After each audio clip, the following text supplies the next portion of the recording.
finally something orange that spreads hope instead of chaos. Now, I may be sick physically, but I'm also sick metaphorically of big tech running our lives.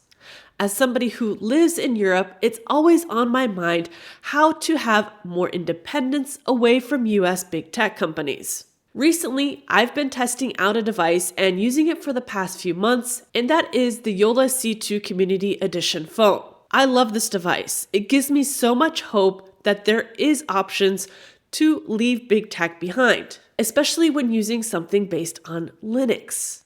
Now, for those of you who don't know Jolla at all, it is a Finnish-based company making devices since 2013 based on Linux, using their own OS known as Sailfish OS. Now, for those of you who haven't left Apple or Google for that matter, you may have no idea what this phone could potentially do or what it means in regards of digital sovereignty. If you're in the Apple walled garden, good luck. You're going to need to get out of it eventually, especially if you want to break free. But if you can't, I understand, and maybe you want a secondary device or an option that you can work towards. If you're somebody living in the Android ecosystem, you can work towards using a Linux device quite easily by using alternative app stores and maybe even dabbling in custom ROMs. But if you're somebody who's completely fed up with all of it and want to break free as soon as possible, I think the Jolla 2026 device is an option for a lot of people. Now, the end of December, Jolla launched this device and the first couple batches sold out immediately. I think I blinked and the batch had sold out.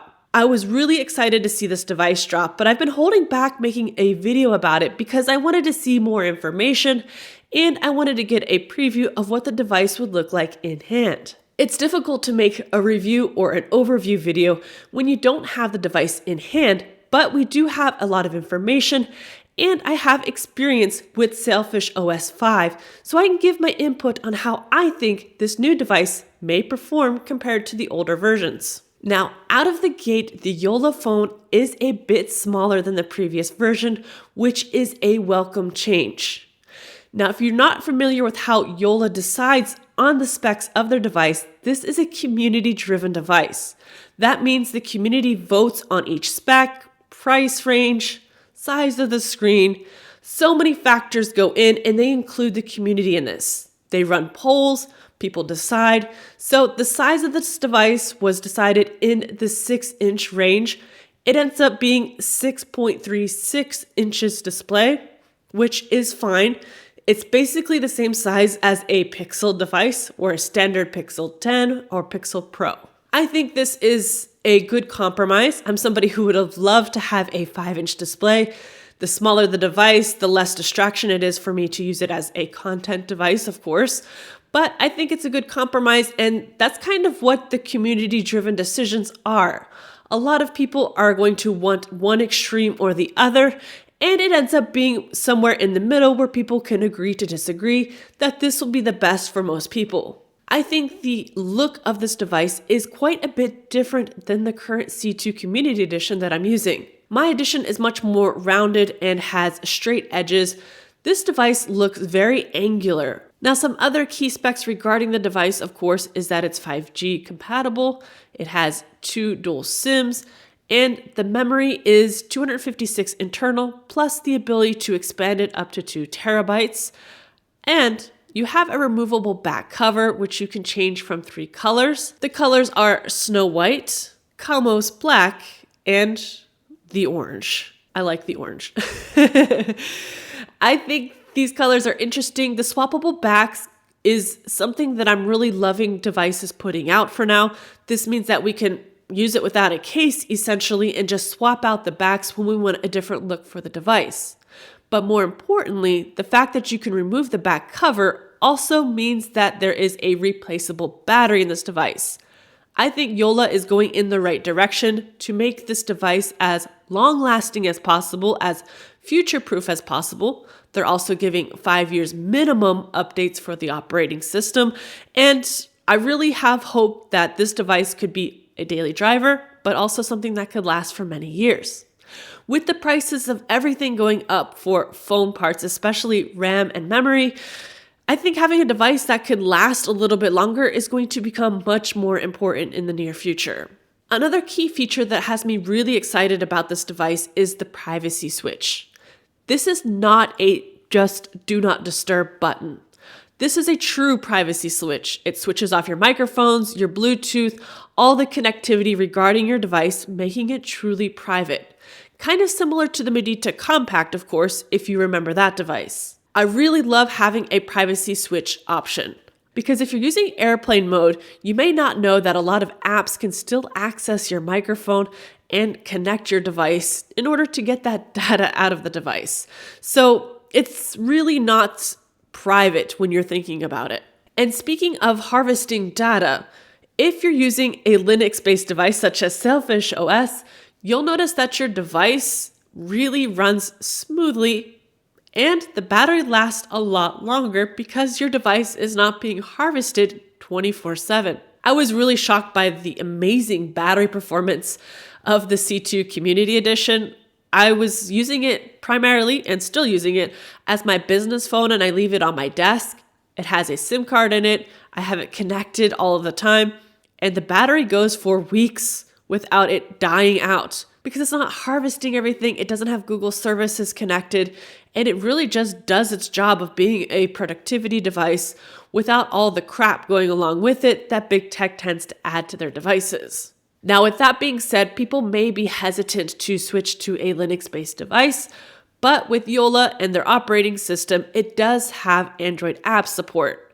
What does this mean? This means that you can add Android applications with Google services, but you may need to do a couple extra steps, such as installing MicroG. If you're not familiar with MicroG, I definitely recommend checking it out, especially if you have an Android device lying around and you want to use a custom ROM. Play around with it, see how you like it. If you don't know what MicroG means or custom ROMs or anything like that, that may be a little bit scary for you, but there are default apps in Jolla and you can install alternative app stores quite easily, such as Aurora Store. I use Aurora for all of my applications. I'm not currently using any Google services on this device because I just want to stay away from Google, to be honest. I have to use Google, of course, for YouTube and my professional life, but I don't need it connected to my personal devices, and I kind of just leave it on my computer at the moment. Now, some more apps that you may have difficulties with in this particular device is banking applications. They're notoriously difficult with certain operating systems, custom ROMs, and if you're using MicroG, for example, they might be a little bit more sensitive. If you're using banking apps such as Revolut, American Express, or any of those mainstream digital banks, they may cause some problems. But I've been using my French banking applications without any issues, so it's very much hit or miss with certain banks. Honestly, I've been doing most of my banking on my computer. Again, I'm trying to make my devices as private as possible. I'm not putting my banking information, my payment information. I'm trying to keep things off of my phone that I know could be compromised in certain situations, or if my phone happened to get taken, I just want to keep it as private as possible and keep the least amount of important things on it. Now, I think the Jolla 2026 device is something that is a huge leap in the right direction for Jolla, making it a more daily driver device. The C2 Community Edition, I think, is a great phone, but honestly, it was a bit too big and not pocketable for my taste. So going down to a 6.3-inch display will make that much easier. I also believe the cameras are receiving a huge upgrade. Honestly, I didn't have too many issues with my current Jolla phone and the camera. I've had more issues with the Sailfish OS, to be specific, and coming from somebody who is visually impaired, I need a little bit more accessibility options in regards to modifying the font size or the display size in general. That's one of the things that's lagging behind. It's something that I think could be potentially fixed in the future. I hope that they're working towards this. That's the one thing that also keeps me from using it as a daily driver, because they do have different font sizes, but the biggest font size, huge, is still not big enough for somebody who's visually impaired like myself. I really struggle seeing fonts in specific applications that can't be modified, and there are no screen reader options or magnifying options. And it's just limiting, like most Linux products are, to be honest. And I think if more people start asking for it, maybe it's something that could be developed in the future to make the device a little bit more accessible for those of us who need those accessibility features. I do have some questions regarding the device itself. Where is it going to be manufactured? I don't see anything regarding working with Reader, so I'm hesitant to say where the device will be fabricated, but I'm really hoping the device will be quality made. We do have a glimpse of what the device will look appearance-wise. They released a video last week and we can see the general size in the hands, how the device will look more or less. It's not a working prototype by any means. It's just an appearance of the device. And you can see that it looks very good in the hands. It looks very, again, angular. I really like the logo in the top right-hand corner on the side. And I'm digging it. I think it's going to be a really cool device. It's going to fit a lot of needs for a lot of people.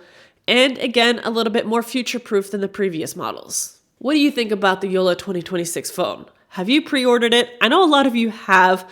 I finally jumped on the bandwagon to pre-order. I'm somebody who's a late pre-orderer.